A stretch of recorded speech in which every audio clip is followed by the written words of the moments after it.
Okay, Kash Daniel.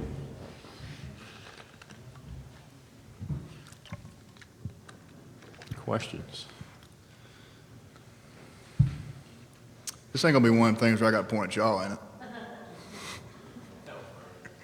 Talk about the progress of your team the last few seasons. There seems to be a progression going that you have to be proud of. Yeah, it's a program that that Coach Stoops has really taken up to the stratosphere. If you look at it from a standpoint that I'm in, for me being a Kentucky kid and growing up, being around Kentucky football my whole life, and growing up, you can't say that you can say that it was inconsistent.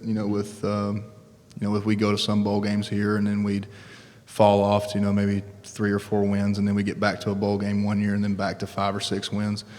And Coach Stoops, he had a pretty rough go. His first couple years here, 2-9, I think was his first year, and then 5-7 or something like that the next couple years. But my freshman year when we got here, the first building block was laid down. When we made our first bowl game since 2011. And then after that, the next block, was going back to a bowl game, back-to-back consecutive bowl games. And I think that's one thing, that BBM was looking for. More importantly, was just consistency from our football team. And then last year, obviously, was another stepping stone, which was making that New Year's Eve game and beating a powerhouse like Penn State, on national television like the way we did. And, a lot of people, now say that, well, you lost Josh, you lost Benny, you lost your whole secondary, basically. So they pick us to lose so many games. They give us 1% chances to win the East. They say all this stuff and that. But what they don't realize is that, yeah, you got a straight view of Josh and Benny and all the guys we had because of how dominant they were during the season, because you didn't get to see the guys behind them because of how dominant Josh and Benny and those guys were. And you got to see a little bit of them. I mean, you got to see Cavassier Smoke and Chris Rodriguez against Louisville. Both of them had unbelievable touchdowns that showed unbelievable power and speed, that just like Benny has. And I got to go against them every day, in a scout team period. And Cavassier is he's like a little bowling ball, man. He runs hard and he runs fast, and when he hits you, you're going to feel it. And Chris is the same way. I think from a body standpoint, if you look at him, Chris is kind of built like Saquon Barkley. I tell him that all the time. I was like, dude, you're like the way you built, walk around like this, looking like a big tree trunk. I mean, you look like Saquon out there. But and just from an edge standpoint, I mean, people say, well, what about Josh? And they say, well, I mean, you can't replace Josh because Josh is Josh. You're not going to find too many 6'6", 261, defensive ends out there that look like Superman. So, how do you replace that? Well, when you talk about with having Coach White come in as our new defensive coordinator, he coached Josh, taught Josh the fundamentals, gave Josh the tools. And he brings a professional mindset of being with the Colts. And now that he's taken over our defense, he's kind of putting a twist on our schemes and our coverages, kind of like what he did with the Colts. And I've used this example a bunch today, but one of them being is that, one of his years being with the Indianapolis Colts, I can't remember which player it was. It might have been, if I was guessing, probably Dwight Freeney, because he's the only, defensive player that's just dominant there that I know. But I think he had like 17 or 18 sacks one year, led the AFC or whatnot. And but the team total was only like 25, 26, 27. And then the next year that player wasn't playing or got traded or something. And Coach White at that time, their defensive coordinator, took what they were doing and said, okay, we kind of built this defense around such and such last year. Kind of like how our defense is kind of built around Josh. I mean, because if you look at all of because we're a 3-4 defense, and we have a fourth rusher. 9 times out of 10, the fourth rusher is going to be the jack because it's Josh. I mean, why wouldn't you rush him? Look at him and look what he can do. So taking our basic defensive calls and being able to make adjustments to where it frees not only the jack up, but it frees me up, it frees the Will up, it frees the Sam up, it frees the strong safety up, it frees the free safety up. We can bring corner blitzes, we can bring pressures from the boundary, all that different stuff. It's almost like how an offense can run the same play out of 3 different formations. We can run the same pressure out of almost three different looking formations, or it could be the same blitz, but from two or three different positions. Who's going to be our fourth rusher type deal? And so when you saw that, and they did that with the Colts after that guy, after whoever they were, whoever had the leading sacks left or whatever, the individual sacks numbers went down, but the team sack numbers skyrocketed to almost, I think 40 almost, he told me. So if we can take that and almost use it to our advantage to here at Kentucky like they did in Indianapolis, I think we're going to be just fine. We have a question to your right against the wall. Hey, Cash. Michael Brennan from Saturday Down South. I wanted to ask you about participating in the Super Bowl commercial. What was your experience there, and what do you think the message was that Kentucky not only put that out there, but let you be featured in it? That was pretty cool. I'm glad they let me start my acting career with that. So it was pretty fun. They came in, and they had cameras like your alls, but they had like this big, like hold a grip on it, and I was like, man, how expensive is that camera? He said, well, do you know this camera right here made Avengers Endgame? I was like, ooh. That's a lot of money right there. So I knew it was a pretty serious production, and it was funny because have you guys had Logan in here yet? Stenberg, did you guys ask him about if he laughed at me during that? You didn't ask him about it? You guys missed out on a good question.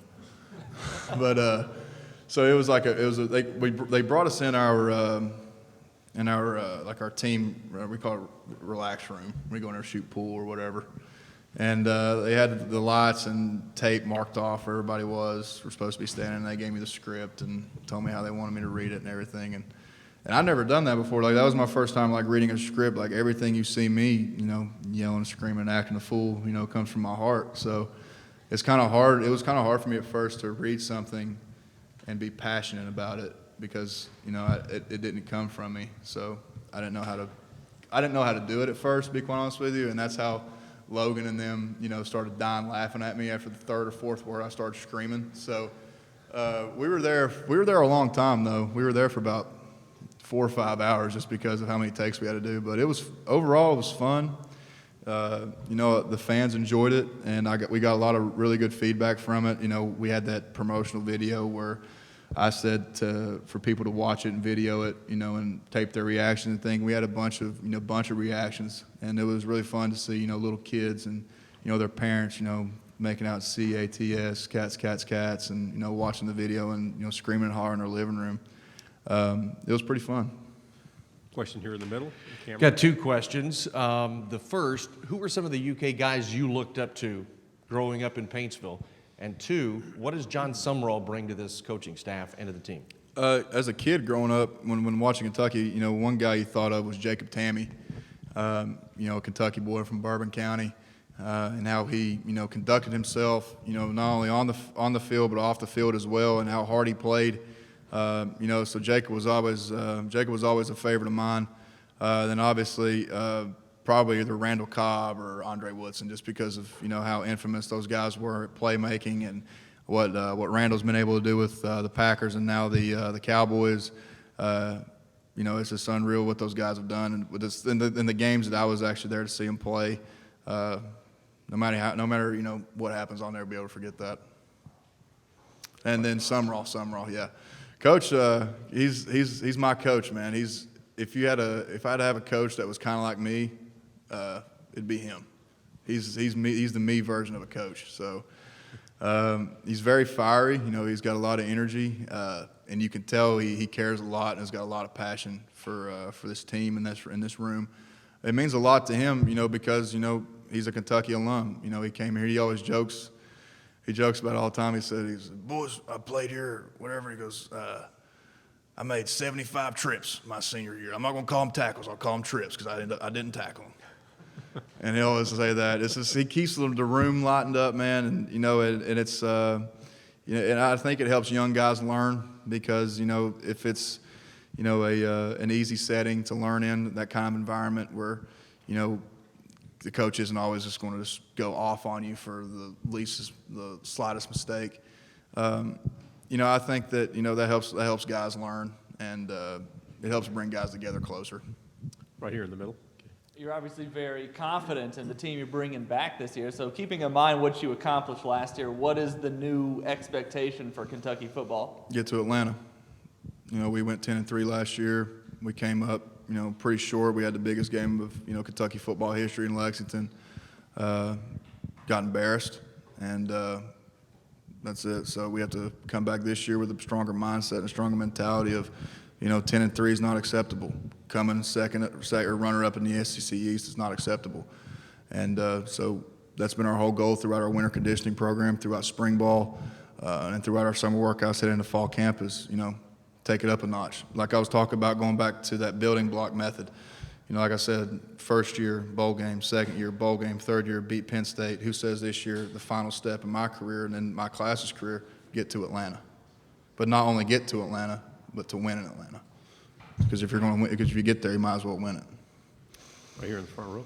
You mentioned Logan earlier when he was in here somewhere, was talking about you guys go head-to-head a lot, and he said you two are the toughest hitters on the team, and you trash talk a lot. What's your relationship like on the practice field and then off with him? It's awesome. Just because me and Logan, we have this mindset of, this is how football should be played, and we think football should be played with an edge and sense of violence about you. And the way that we hit each other in practice when he comes on a pull scheme, we compare it to like just two rams just hitting each other and just not moving. They just stand there, and that's exactly what it is. Like none of us either budge this way or that way. It's just a head-on collision, like two rams butting each other.